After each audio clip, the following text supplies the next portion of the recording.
파나마가 한국에게 미래를 맡겨버린 결정은 국제적으로 큰 주목을 받고 있는 사건입니다. 파나마 운하는 세계 최대의 운하 중 하나로 국제 무역 및 선박 운송에 있어 중요한 역할을 합니다. 그런데 이 중요한 운하를 보유한 파나마가 중국의 제안을 거절하고 한국을 선택한 것은 국제 정치 및 경제 관계에서 큰 파장을 일으키고 있습니다. 파나마가 한국을 선택한 이유에 대해서는 몇 가지 측면을 고려해 볼 수 있습니다. 첫째로 파나마는 1대1로 개념을 확대하고 있던 중국의 시진핑 정부에게 반기를 들어줄 수 있을 것으로 예상됩니다.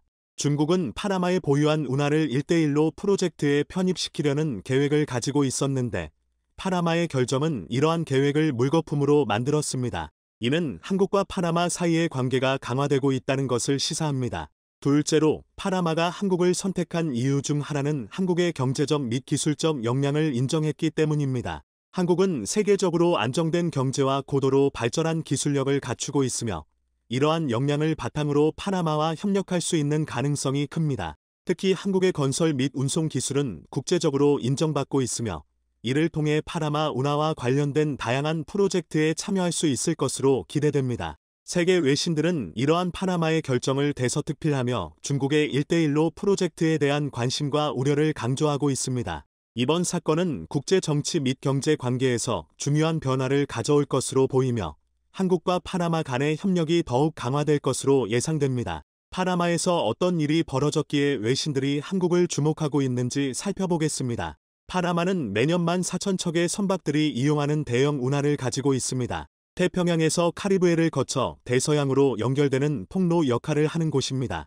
세계 물동량의 3%부터 5%를 책임지며 북미와 남미를 연결하는 지점에 있어 있기도 하죠. 원래는 콜롬비아에 속해 있다가 1903년 미국의 도움으로 국가가 된 나라입니다. 파나마 정부는 파나마시의 만성적인 교통난 해소와 경제 활성화를 위해 나라의 미래를 바꿀 핵심 사업으로 철도 교통망 구축에 집중해 왔습니다. 시진핑이 2018년 파나마를 방문해 지하철 수주에 온 힘을 쏟았던 것도 이 때문입니다. 당시 중국은 교량, 철도, 항구 및 발전소 등에 대한 투자를 제안했고 컨테이너 항구 구축에 9억 달러 투자를 약속하기도 했습니다. 특히 지하철 공사에는 중국 건축공정 총공사를 필두로 5개 중국 업체가 단독 또는 컨소시엄을 구성해 출사표를 냈을 정도입니다. 파나마는 중앙아메리카 국가 가운데 지하철을 유일하게 운영해 왔던 나라입니다. 2014년 총 길이 16km의 1호선을 건설했고 2호선도 운영 중입니다. 그리고 추가적인 3호선 건설은 파나마의 미래가 걸린 사업입니다. 그런데 그들은 대규모 투자를 약속한 중국이 아닌 바로 한국을 선택했습니다. 2019년 현대건설 컨소시엄은 3조 3천억 원 규모의 파나마 지하철 3호선 사업을 수주한 바 있습니다. 현대건설을 주축으로 포스코건설, 현대엔지니어링 등 국내 3개사가 중국 컨소시엄과 경쟁을 벌인 끝에 최고점을 받아 수주를 따냈던 것입니다. 수도 파나마시티와 서부를 연결하는 전체 25km 구간과 14개 역을 건설하는 프로젝트로 강력한 지진도 견딜 수 있는 조건이 요구됐습니다. 지금까지 파나마에서 추진된 인프라 공사 중 최대 규모 사업이 진행되는 것입니다. 한국 컨소시엄은 기술 제안 403점, 경제성 490점으로 893점을 받았지만 중국 철도 그룹이 포함된 컨소시엄은 842점을 그치며 탈락했던 상황입니다. 이에 중국 측은 분노했고 한국 수주에 제동을 걸어왔습니다. 파나마 측이 입찰 예정가로 24억 달러를 제시했는데 한국 컨소시엄이 이보다 높은 25억 700만 달러를 제안했음에도 최고점을 얻었던 것은 이해할 수 없다는 내용이었죠. 여기에 한국 측은 자금 조달 조건을 충족하지 못했다 며 재검토의 명분으로 삼기도 했습니다. 한국이 선택된 것에 반발해 5건의 이의를 제기했던 것입니다. 그런데 중국 컨소시엄의 입찰 제안서에는 구체적인 기술 요구사항이 빠져 있었습니다. 기술력도 없으면서 가격만 저가로 써내 수주를 따내려 했던 것입니다. 결국 중국 측은 최소 기술평가 점수인 375점조차 넘지 못해 패배의 원인이 됐다는 설명을 들어야 했습니다. 파나마 정부는 이달 후 중국 측의 이의는 근거가 없다 며 한국 컨소시엄의 최종 수주를 확정했습니다. 중국 언론들은 자신들이 한국에게 패배했다며 한탄하는 기사를 쏟아냈죠. 파나마 3호선과 유사한 국내외 다수 프로젝트를 수행한 경험도 그들에게 신뢰를 준 상황입니다. 파나마는 환태평양조 산대에 위치한 탓에 일본에 버금갈 정도의 지진이 빈발하고 있습니다. 그런 곳에서 현대건설의 기술력은 현지의 극찬을 받고 있습니다. 모노레일 교량의 강경 요구 조건 변경을 통해 안전성을 유지하고 공사비 절감과 공사 기간 단축을 끌어내는 성과를 이룩했기 때문입니다. 강경 구조가 경제적이며 지진에 저항하기 유리한 구조지만 내진 설계 검토 결과 시방서 규정을 만족하지 못한다는 점을 파악했고 받침 구조로 변경해 하중을 최소화할 수 있는 기술력을 선보인 것입니다. 전 노선에 동일한 받침을 적용한 성능 기반 내진 설계 기법을 활용해 교각 단면을 축소하고 최소 철근만 배치해 하중을 줄일 수 있어 기술적 찬사를 받았던 것입니다. 결국 안전성을 유지하면서도 공사비를 279만 달러나 절감할 수 있었습니다. 그리고 파일 공사 기간은 22개월에서 18개월로 단축하는 데 성공했죠. 이런 성과는 강진이 많은 중남미를 사로잡아 향후 추가 수주까지 기대되고 있습니다. 4호선 사업은 건설 단계에서만 5,000개 이상의 일자리가 창출될 것으로 예상되며 완공 시 하루 18만 명, 피크 시간대 2만 명의 승객을 이동시킬 수 있습니다. 파나마 서부 주민들은 교통체증을 피하기 위해 새벽 5시에 일어나 차를 가지고 출근해 왔는데 그런데도 짧은 거리를 이동하는데 2시간 이상이 걸리는 상습 정체에 시달려 왔습니다. 하지만 3호선 건설과 함께 주민 50만 명의 극심한 교통난이 해결될 것으로 기대하는 상황입니다. 파나마 인구가 400만 명인 점을 감안하면 10%가 넘는 국민들이 출근 지옥에서 벗어나는 것입니다. 이런 상황에 현대건설 컨소시엄은 올 4월 4천억 원 규모의 터널 구간을 추가로 수주하기도 했습니다. 여초 운하 인근에 교량을 건설하는 방안을 추진했지만 줄이기 위해 터널 구간으로 변경해 한국 컨소시엄에 맡긴 것입니다. 운하 밑을 지나는 총 길이 5.3km의 터널을 뚫는 것으로 이는 파나마 운하 밑을 통과하는 최초의 터널입니다. 파나마 메트로 청장은 지하터널이 사업 위험을 낮추고 시간을 절약하는 최고의 방법이라고 설명했습니다. 특히 국가 핵심 산업인 파나마 운하가 터널로 인해 이상이 생길 수 있다는 우려가 있었지만 그들은 지진 등의 강점이 있는 현대건설의 기술력을 믿고 수주를 맡겼다는 설명입니다. 현지 보도에 따르면 해당 터널 사업은 일본 쪽에서도 큰 관심을 보였던 것으로 확인되고 있습니다. 당시 모테기 외무상은 파나마 운하의 두 번째 사용자인 일본이 터널 등이 포함된 지하철 프로젝트를 제공하길 원한다고 제안했던 것으로 나타났습니다. 사실 철도 사업자금 상당 부분을 일본 국제협력기구 JICA가 장기 차관 형식으로 제공해 일본 측은 파나마가 자신들에게도 발주할 것이라 기대한 면도 있었다는 설명입니다. 하지만 결국 한국이 수주했고 일본은 부러움의 치를 떨어야 했습니다. 터널은 해수면보다 64m 아래에 있으며 2023년 착공이 될 예정입니다. 파나마 언론들은 터널을 한국에 맡겼다며 만족감을 드러내고 있는 상황입니다. 파나마는 운하를 통해 연간 20억 불 이상의 통행료 이익을 얻고 있습니다. 그런데 지진 다발 지역에 그 지하 터널을 한국이 건설한다는 것은 국가의 미래를 맡긴 것과도 같은 행동이라는 평가입니다. 터널이 잘못되거나 지진이 나서 무너질 경우 파나마뿐 아니라 세계 물류에 막대한 영향을 줄 수 있기 때문입니다. 게다가 중국 측이 문제로 삼았던 금융 부분에서도 놀라운 평가가 이어지고 있습니다. 현대건설이 추진한 파나마 메트로 3호선 금융약정이 KXF 글로벌 2022에서 올해의 거래로 선정된 것입니다. KXF 트레이드 엑스포어트 파이낸스 지는 2013년 런던에 설립된 금융종합 미디어로 매년 전 세계 금융시장에서 이뤄진 최고의 거래 10개를 부문별로 선정해 발표해 왔습니다. 이는 지난 2월 미국 라틴 파이낸스지가 선정한 올해의 거래 수상에 이은 두 번째 경사입니다. 현대건설 컨소시엄은 지난해 6월 27억 달러 규모의 중장기 금융약정을 체결했고 글로벌 금융회사와 협력관계를 구축해 경쟁사보다 유리한 금융안을 제출했기에 최고의 거래 평가받는 상황입니다. 파나마는 사업비 25억 달러 규모의 5호선 건설 프로젝트에도 시동을 걸고 있습니다. 12km 길이의 14개 역을 조성하는 사업을 계획 중인 것입니다. 그런데 여기에도 한국 도화 엔지니어링이 참여해 예비 타당성 조사를 진행하고 있습니다. 도화는 파나마 3호선 설계에도 참여했기에 향후 한국 측의 수주가 기대된다는 분석입니다. 그런데 파나마가 미래를 맡긴 곳은 현대건설뿐만이 아니었습니다.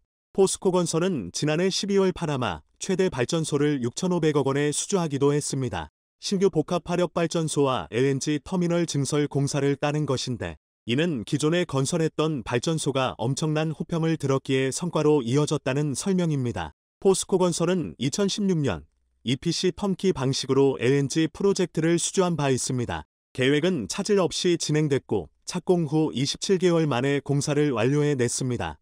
중남미에서 진행한 가스복합 발전 프로젝트 중 최단기간 기록을 세웠던 것입니다. 파나마 콜론 프로젝트는 380메가와트 규모의 복합화력 발전소와 18만 세제곱미터 용량의 LNG 터미널을 건설한 사업입니다. 코르티솔 대통령은 준공식에 참석해 해당 프로젝트가 경제 성장을 주도하며 중남미 에너지 시장의 허브로 자리매김하게 되는 기념비적 프로젝트가 됐다고 치하하기도 했습니다. 현재 포스코가 건설한 발전소는 파나마 총발전량의 23%를 생산하고 있는 상황입니다. 인근 산업단지와 30만 가구에 안정적으로 전력을 공급하고 있습니다. 이를 바탕으로 최근에 640메가와트 규모의 파나마 다툼 복합발전소와 콜론 LNG 터미널 증설 공사를 수주했던 것이죠. 결국 파나마는 국가 에너지 산업의 상당 부분을 한국에 맡기고 있는 상황입니다. 포스코건설은 현지인을 대상으로 한국 문화를 전파하는 데도 힘쓰고 있습니다.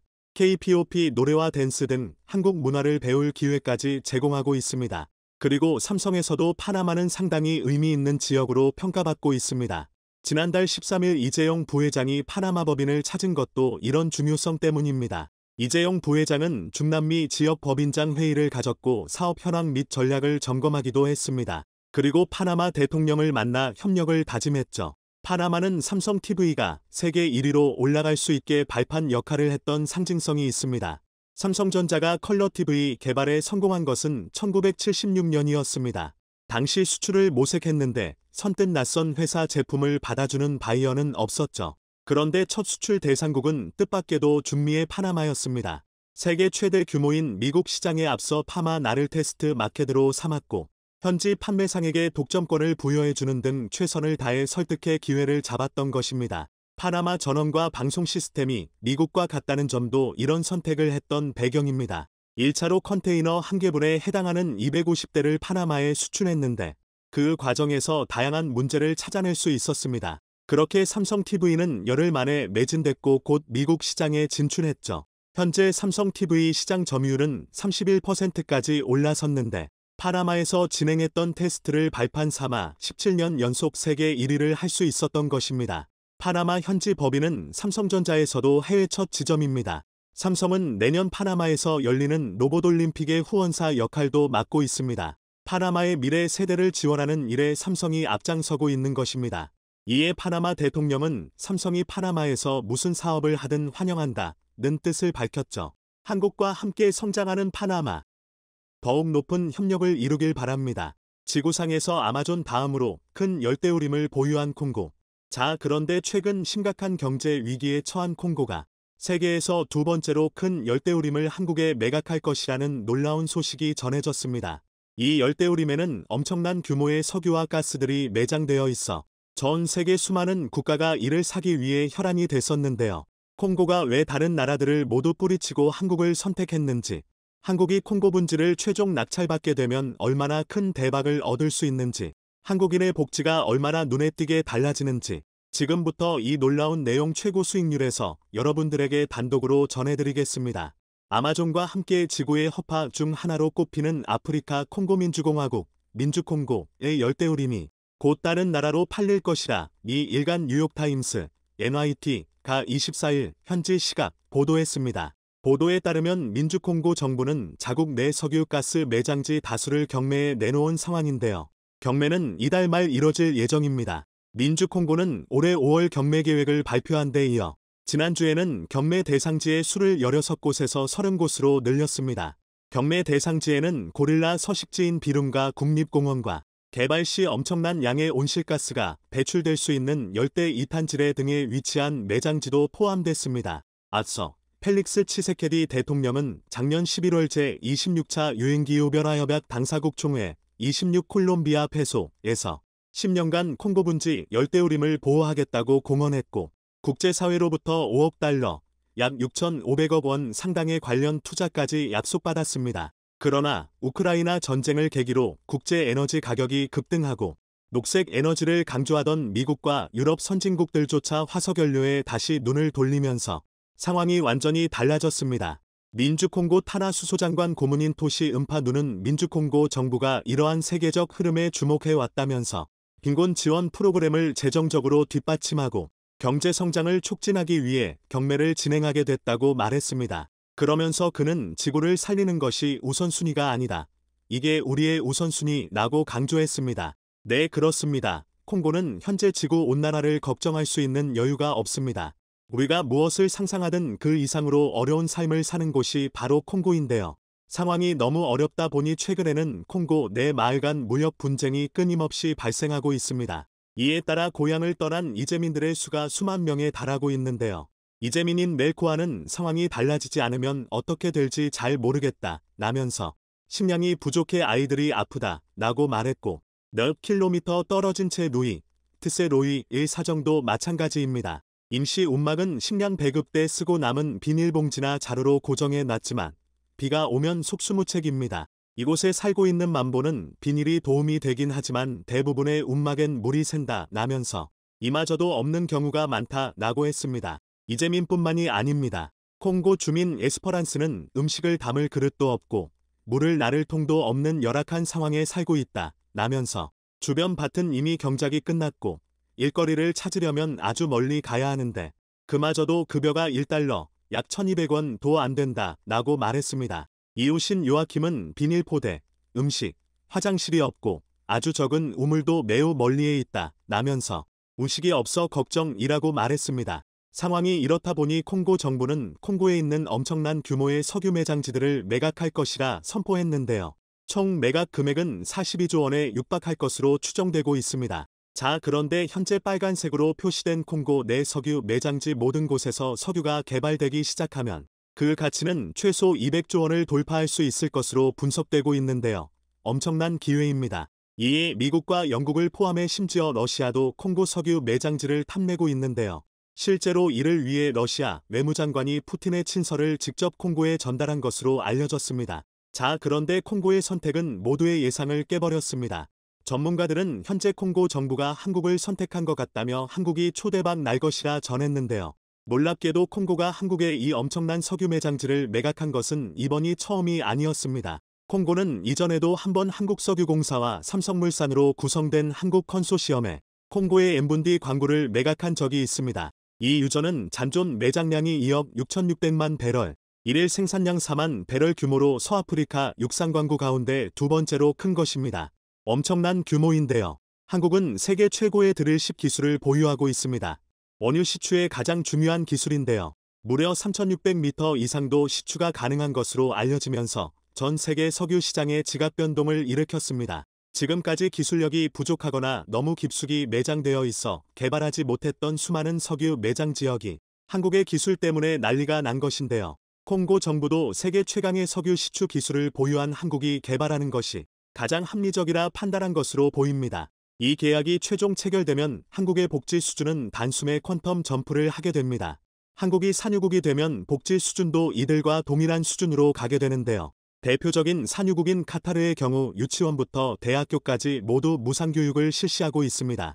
심지어 해외 대학으로 유학을 갈 때에도 학비 전액을 나라에서 지원해주고 뿐만 아니라 현지 생활비도 국가가 지원해줍니다. 카타르 국민은 교육비뿐만 아니라 평생 의료비와 전기세, 수도세가 무료입니다. 이것은 시작에 불과합니다. 한국이 산유국이 되면 카타르처럼 이자 없이 국가에서 대출해주는 것도 가능해집니다. 물론 금액에는 제한이 있지만 개별 심사를 통해 최대 수억 원까지 무이자 대출이 가능해집니다. 더 놀라운 혜택은 바로 개인소득세가 사라집니다. 더 이상 세금 때문에 걱정하지 않아도 된다는 뜻이죠. 게다가 결혼한 부부가 아이를 낳게 되면 카타르 정부는 아이 아빠와 엄마에 각각 1억 원과 3천만 원씩을 지급하는데요. 출산을 한 여성들에게 월 230만 원 정도를 평생 지급하고 있습니다. 이 모든 것을 가능하게 만드는 것이 바로 오일머니 파워인데요. 이미 한국석유공사와 삼성물산 컨소시엄이 콩고로부터 석유 매장지를 한 차례 사들이는데 성공한 바 있기 때문에 당시 노하우를 살려 이번에 또 성공하게 된다면 아시아 최대의 석유 생산국으로 등극할 수 있습니다. 한국이 선택될 가능성이 높아진 이유는 또 있습니다. 갑작스러운 코로나19 팬데믹의 시작으로 전 세계 모든 국가들이 고통을 받을 때 유일하게 한국이 콩고의 도움의 손길을 내밀었습니다. 한국은 콩고에 아무런 대가도 바라지 않고 코로나19 방역 물자를 대규모 지원해 주었을 뿐만 아니라 영양실조로 목숨을 잃을 위기에 처한 콩고인들에게 생명과도 같은 식량을 꾸준히 대량 지원해 주고 있습니다. 이에 콩고인들 사이에서는 한국이 가장 호감 가는 국가 중 하나로 꼽히고 있으며 이전에 콩고 정부가 석유 매장지를 한국에 매각했을 당시에도 콩고 국민들의 태도는 너무나 호의적이었습니다. 콩고가 한국을 선택함으로써 가장 큰 충격을 받은 국가는 바로 중국입니다. 중국은 1대1로의 일환으로 콩고에 천문학적인 규모의 자금을 빌려주었는데요. 중국은 그동안 콩고의 석유 매장지를 얻기 위해 콩고에 빌려준 금액 중 2,800만 달러의 채무를 탕감해 주었을 뿐만 아니라 1,700만 달러를 별도로 지원하기까지 했습니다. 하지만 중국은 그 대가로 콩고 내에서 생산되는 코발트 자원에 대한 독점권을 강탈했습니다. 콩고에 도로와 병원 몇 개 지어주는 대가로 콩고에서 생산되는 전체 구리 및 코발트 광산에 대한 지분 68%를 챙겨간 것입니다. 이 소식이 알려지면서 콩고 국민들은 너무나도 분노하고 있는데요. 콩고는 중국의 이러한 강탈 행위에 열받은 나머지 IMF에 구제금융까지 신청한 것으로 알려졌습니다. 프랑스의 AFP 통신은 28일 현지 시간 콩고 공화국이 IMF로부터 구제금융을 받으려 한다면서 개발도상국을 상대로 한 중국의 투자 전략이 콩고 공화국에서 장애물을 만난 것 같다 라고 보도했습니다. 실제로 콩고는 IMF로부터 5천억 원을 긴급 지원받았고 앞으로도 추가로 지원받을 예정인데요. 이를 위해 IMF 측과 협의한 사항 중 하나로 중국에 빌린 돈 중 상당 부분을 갚지 않겠다 라는 조항이 포함된 것으로 알려졌습니다. 이뿐만이 아닙니다. 중국은 그동안 수천억 원을 콩고에 투자해왔기 때문에 당연히 이번 콩고의 석유 매장지를 중국에 매각할 줄 알았는데 콩고가 완전히 다른 선택을 해버리는 바람에 너무나도 큰 충격을 받았습니다. 반면 한국은 단숨에 석유 생산국으로 등극하면서 전 세계 언론들의 부러움을 사고 있습니다. 오늘도 감사합니다. A 최고로 멋진 하루 보내시길 바랄게요. 2021년 이집트 수에즈 운하에서 좌초의 모든 배들의 통행을 막으면서 전 세계를 물류공포에 휩싸이게 만들었던 초거대 컨테이너선 에버기브노를 기억하시나요? 지난 2021년 3월 23일 컨테이너 선박 에버기븐 호는 수에즈 운하에서 좌초돼 운하의 통행은 6일간 완전히 차단됐고 이집트는 운하가 막히면서 천문학적인 손실을 입었다며 에버기브노의 선사인 에버그린에 1조 원대의 손해배상을 청구했습니다. 그런데 사고를 일으켰던 문제의 선박은 일본 선사 슈에이 기센이 건조한 것으로 밝혀지면서 일본 조선업의 명성에 치명타를 안겼는데요. 치명타를 입은 것은 대만 선사 에버그린도 마찬가지였습니다. 수에즈 운하 좌초 사고가 있고 얼마 지나지 않아 이번에는 중국의 고속도로에서 육지 길막 사건까지 발생하면서 에버그린은 국제적인 길막, 민폐의 대명사로 낙인 찍히고 말았습니다. 사고는 중국 난징의 한 고속도로에서 녹색 바탕에 흰색 글씨로 EVRGIN 에버그린이라고 적힌 컨테이너 차량이 충돌 사고를 낸 게 시작이었습니다. 이 컨테이너 차량은 방향을 잃어버린 채 4개 차로를 가로지른 상태로 멈춰섰고 사고 지점 뒤로는 수십 대의 차량이 그대로 멈춘 상태로 기다리며 정체가 시작됐습니다. 사고 차량은 해운사 에버그린의 하청을 받은 운송업체의 트럭이었는데요. 그리 특이하지 않은 교통사고였지만 수에즈 운하 길막 사건의 임팩트가 워낙 컸기 때문에 당시 상황이 담긴 CCTV 화면이 중국 웨이보에 확산됐는데요. 에버그린이란 브랜드의 트럭은 다른 국가들의 여러 온라인 커뮤니티에도 공유되는 등 또 다시 화제가 되며 길막의 대명사로 낙인 찍히고 말았습니다. 심지어 비슷한 시기 에버그린은 자사의 컨테이너선이 대만에서도 사고에 엮이는 바람에 최악의 한 주를 보내게 됐는데요. 대만 언론에 따르면 수에즈 운하를 마비시킨 에버기번 호와 동급인 에버젠틀 호가 타이베이라 항구에 정박하는 과정에서 부두의 기중기와 부딪혔고 사고 여파로 컨테이너선의 굴뚝이 심한 손상을 입고 말았던 것입니다. 항구를 관할하는 대만항공사 TIPC 지룽지사 측은 전날 컨테이너를 싣는 작업을 완료한 기중기와 선박이 동시에 움직여 사고가 났다고 사고 경위를 밝혔습니다. 사실 중국 고속도로를 막은 것은 트럭 운전사의 잘못이지 에버그린의 잘못이라고 볼 수는 없습니다. 그럼에도 에버그린 하면 길막이라는 고정관념이 생길 정도로 수에즈 운하 사고가 에버그린의 이미지에 미친 악영향은 컸습니다. 하지만 에버그린사가 잘못한 건 딱 한 가지 있습니다. 일본 조선사의 선박을 구입했다는 것인데요.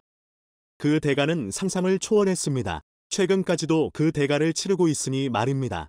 2023년 2월 세계 최대 규모의 선사인 덴마크 AP 몰러 머스크는 에버기븐의 소유주를 사고 발생 이후 2년 가까운 시간이 지났지만 아직도 이 사건의 피해 보상은 현재 진영인 것입니다. 머스크는 덴마크 해양상업고등법원에 2021년 수에즈 운하를 6일간 마비시킨 에버기븐의 소유주를 상대로 손해배상 청구 소송을 제기했는데요. 에버 기븐이 수에즈 운하를 마비시켜서 유럽과 아시아 간 주요 무역은 완전히 차단됐고 당시 머스크의 컨테이너선 신척도 움직이지 못해 막대한 피해를 봤다는 것입니다. 사고 당시 수백 척의 배들이 에버 기븐 뒤에 줄을 지어 후진했고 일부 배들은 희망봉 주변으로 우회해야만 했습니다. 이쯤 되면 에버그린사 입장에서는 일본 배 한 척 잘못 샀다가 영원히 고통을 받고 있다고 해도 실제로 대만 선사 에버그린은 좌초당한 대형 컨테이너선의 군안에 어려움을 겪자 공동의 손가을 선언했습니다. 너무 억울한 나머지 일본 조선소의 손해를 공동으로 부담하자는 선언을 한 겁니다. 공동의 손은 해난 사고를 당한 선박과 화물이 공동으로 피해 금액을 분담하는 제도를 말합니다. 이후에도 에버그린의 시련은 끝나지 않고 있는데요. 1년 전 에버그린의 1만 2천 TEU급 컨테이너선 에버포워드는 미국 동부 지역 볼티모어항 시거트머린 터미널을 출발한 뒤 같은 날 저녁 체서피크만 해상에서 좌초했습니다. 사고가 난 해역의 수심은 8m에 불과했는데요. 이 정도 수심에서 어떠한 이유로 좌초됐는지 의문입니다. 미국 해양경비대는 이번 사고로 선체 손상이나 선원과 화물 피해는 없다고 확인했고 기름 유출이나 해양 오염도 발견되지 않았습니다. 다만 선박 인양이 난항을 겪고 있다는 점이 문제였습니다. 에버그린은 미국 해양군 안회사 돈존 스미트를 기용했고 해양군 안회사는 배 주변을 준설한 뒤 밀물 시간을 기다려 이틀간 배를 진흙 바닥에서 건져내려고 시도했지만 모두 실패로 돌아가고 말았습니다. 결국 다음 만조 시기까지 기다려야 했고 세 번째 시도 끝에 좌초된 지한 달 만에야 세 번째 시도에서는 무게를 가볍게 하기 위해 선박에 실려있던 5천여 개의 컨테이너 중 500개를 내리고 주변 해저를 13.1m까지 준설하는 작업을 진행해야 했습니다. 이처럼 계속 문제를 일으키자 대만 선사 에버그린은 두 손 두 발 다 들고 1년 전 이집트 수에즈 운하에서 좌초된 에버기븐 호처럼 에버포워드에 대해서도 공동의 손가을 선언했습니다. 앞서 에버그린은 자사의 배가 수에즈 운하 차단으로 막대한 물류 피해가 발생하자 선주사인 일본 슈에이 기센에게 공동의 손을 선언한 바 있습니다. 그리고 일본 조선사에 질려버린 대만 해운사 에버그린은 이제 일본을 완전히 손절하고 한국의 초대형 일감을 안 그래도 전 세계 대형 선박 수주가 밀려들어 작은 배는 주문을 받지도 않는 한국조선 3사에 최근 대만 선사 에버그린까지 배를 만들어 달라고 부탁했습니다. 한국의 조선 3사, 삼성중공업과 대우조선해양, HD현대중공업이 에버그린이 발주 예정인 컨테이너선 24척의 유력한 파트너사로 물망에 오르며 수주 기대감이 커지고 있는데요. 업계에 따르면 에버그린은 1만 6천 TEU급 이중연료 컨테이너선 입찰을 시작했는데 발주 규모는 24척, 가격은 척당 1억 7,500만 달러, 무려 2,300억 원 이상으로 추정됩니다. 층 계약 금액은 40억 달러, 약 5조 3,400억 원 상당입니다. 어마어마한 계약 규모인데요. 에버그린은 삼성중공업과 대우조선해양, HD현대중공업의 입찰 참여를 요청했고 이 수주 전에는 일본 1위 조선소인 이마바리조선, 대만국제조선공사, CSBC, 중국 다렌조선 등도 참여하는데 한국조선 3사가 친환경 초대형 선박 제조에 워낙 경쟁력을 갖고 있어 수주 전망이 밝다는 평가를 받고 있습니다. 조선업 호황으로 선박을 만들 도크가 부족한 만큼 에버그린은 여러 조선사에 나눠 발주할 확률이 높은데요. 수개월 동안 기술 사양을 살피고 최종 파트너사를 확정할 예정인데 조선업계의 예상은 일본 조선사들은 당연히 거르고 기술력으로 무장한 한국 조선사 또는 저렴한 가격으로 무장한 중국의 후동중화조선을 꼽고 있습니다. 후동중화조선의 모회사인 중국선박공업 CSSC는 아직 2026개의 슬롯이 남아있는데요. 중국 선박공업의 자회사들끼리 힘을 합쳐 여유로운 슬롯을 무기로 에버그린의 주문을 따낼 수 있다는 분석도 나오고 있긴 합니다. 하지만 국내 조선 3사는 세계 1위 수주 경쟁력으로 승부수를 띄울 전망인데요. 영국 조선 해운 시황 전문기관 클락슨 리서치에 따르면 한국은 올해 1분기 65척의 수주 잔고를 기록해 전 세계 일감의 44%를 따내며 중국을 약 7%포인트의 격차로 앞질렀습니다. 특히 삼성중공업은 1분기에만 누계 수주 3조 원을 돌파해 흑자 전환이 전망되고 대우조선해양은 1분기 수주액이 약 1조 6천억 원으로 연간 수주 목표치의 11.5%를 이미 채웠습니다. HD현대중공업은 3년치 일감을 확보했으니 세계 선박 제조 시장에서 한국조선 3사의 수주가 얼마나 대단했는가를 말해줍니다. 현재 세계 조선업 역시 초격차 기술력의 전장이 되고 있습니다. 수주 실적에서는 한국이 여전히 세계 1위지만 중국의 맹추격을 받고 있는데요.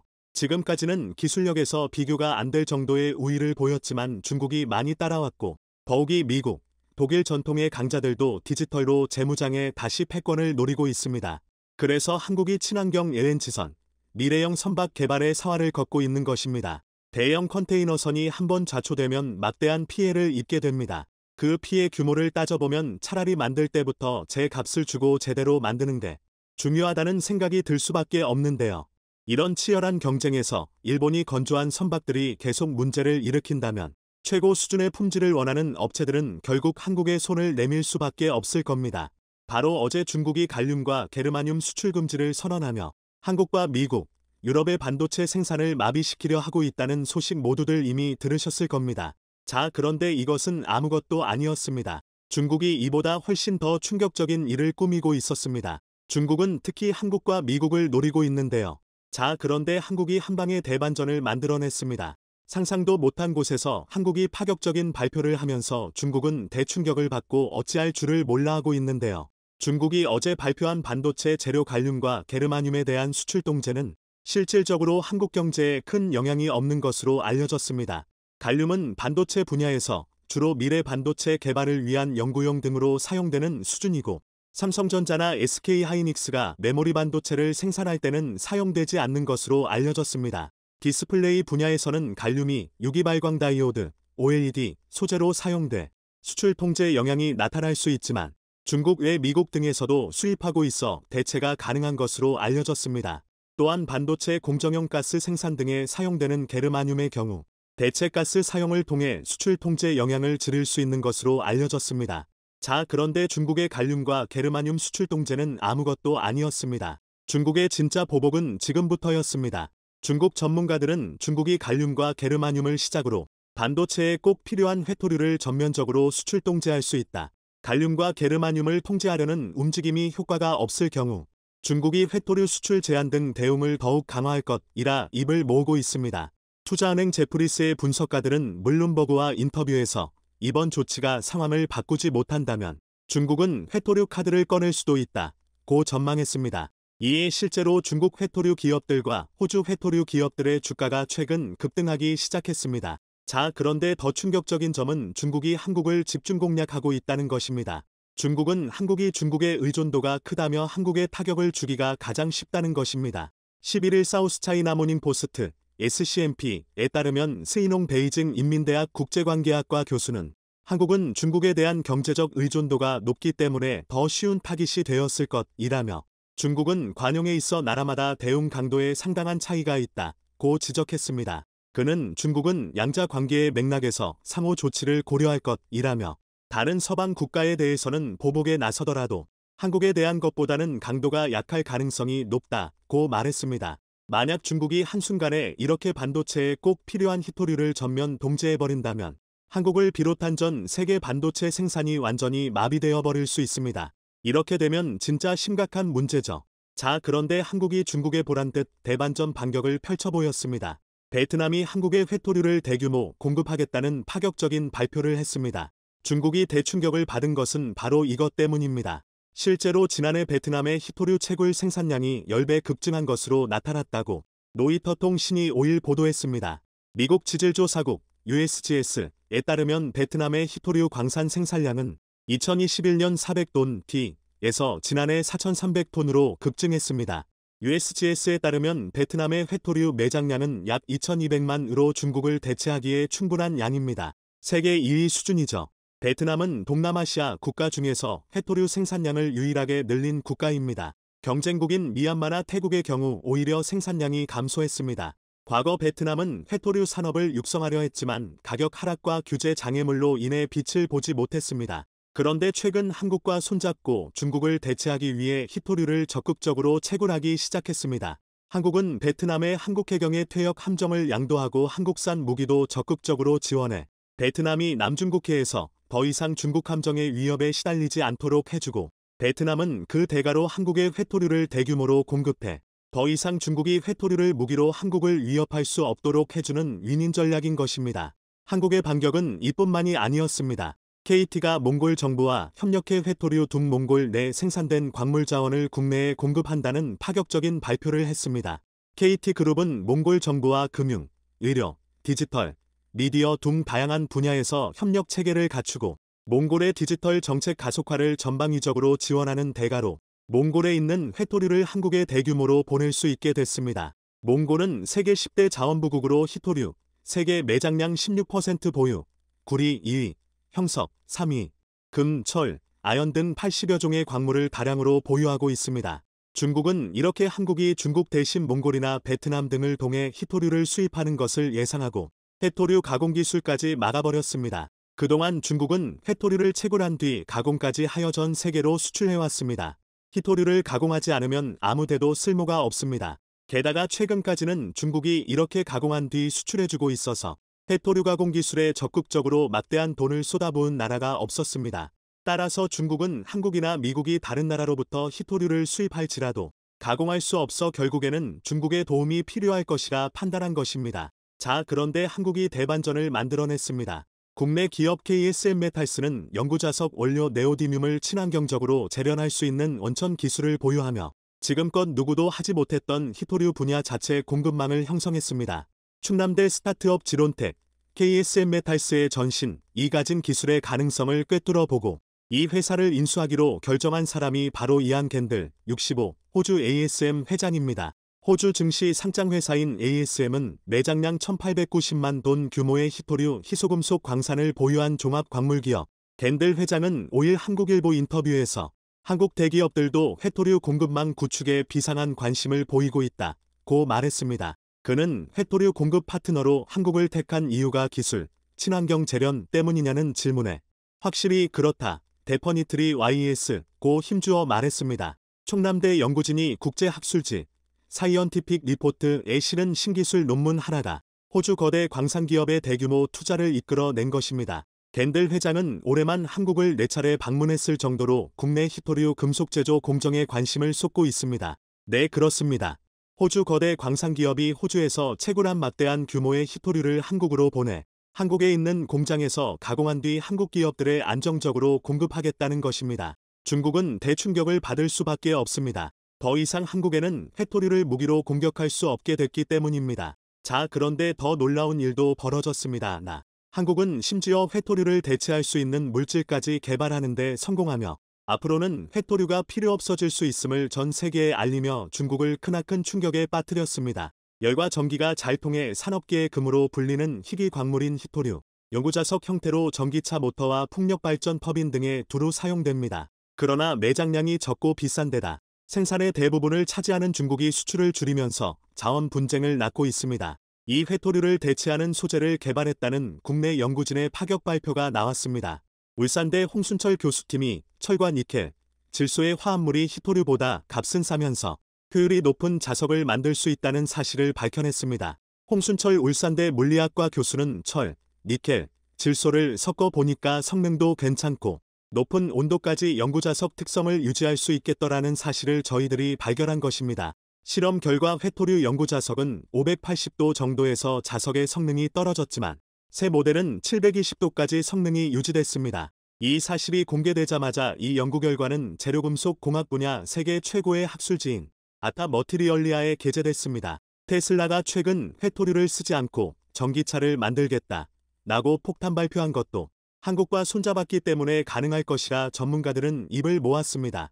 지난 3월 열린 테슬라 투자자 행사에서 나온 소식이 완성차 업체들을 비롯한 산업계에 파장을 일으키고 있습니다.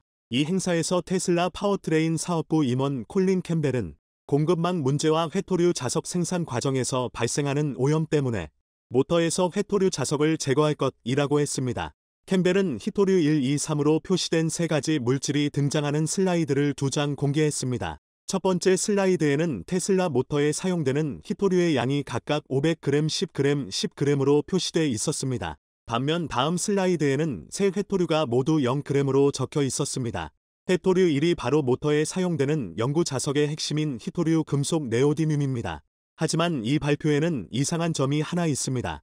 테슬라가 새로운 자석을 개발했을 가능성이 없다는 겁니다. 기술 전문 매체 와이어드는 물리학자들 사이에서는 분명한 사실이라며 새로운 상업용 자석은 세기에 한 번 나올까 말까 한 일이라고 했습니다. 희토류의 용도 가운데 가장 주목받는 것이 자석입니다. 전기차의 핵심인 모터가 바로 네오디뮴 합금으로 만들어집니다. 네오디뮴은 쉽게 부식되고 부서지는 데다 섭씨 80도가 넘으면 자력이 떨어집니다. 이 때문에 철 붕소와 섞어 합금을 만듭니다. 네오디뮴 자석은 3kg의 자석으로 300kg이 넘는 물체를 들어 올릴 수 있습니다. 테슬라는 원래 회토류 연구 자석을 쓰지 않았습니다. 전기가 흐르면 자력을 발휘하는 전자석을 이용한 모터를 사용했죠. 하지만 5년 전 모델 3를 양산하면서부터 뒷바퀴 구동 모터에 네오디뮴 자석을 썼습니다. 강한 자성으로 더 먼 거리를 주행할 수 있도록 하고 토크도 높여주기 때문입니다. 테슬라의 히토류 제로 선언은 이 때문에 업계의 의구심으로 이어집니다. 강한 자석이 더 긴 주행거리를 보장하니까 말이죠. 그런데 갑자기 히토류를 안 쓰겠다고 할 수 있었던 것은 바로 한국울산대 홍순철 교수팀이 철과 니켈, 질소의 화합물이 히토류보다 값은 싸면서 효율이 높은 자석을 만들 수 있다는 사실을 듣고 한국과 손잡고 과감한 결단을 내린 것이라 전문가들은 주장했습니다.